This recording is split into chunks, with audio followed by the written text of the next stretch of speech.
Sindaco, le faccio una domanda sulla festa del mandorlo. Ieri è iniziata, oggi sta continuando con tantissime iniziative. Ecco, il punto un po' di questa festa e cosa rappresenta per la nostra città e cosa c'è di novità, insomma.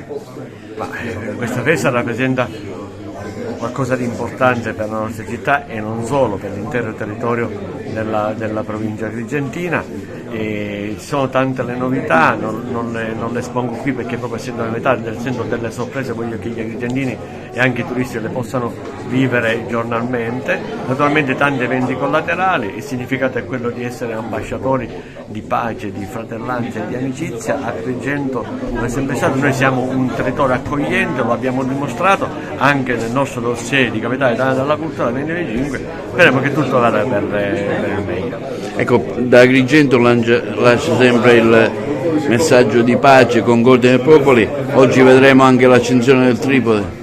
Sì, oggi pomeriggio ci sarà l'accensione del Tripode, che è un simbolo importante, un simbolo, come poco fa dicevo, di pace. Ci saranno tanti popoli, tra cui anche l'Ucraina e la Russia, che si affiancheranno nell'accensione di questo Tripode, simbolo importante per la festa del mandorlo. Da Agrigento partirà il grido di pace in tutta logica.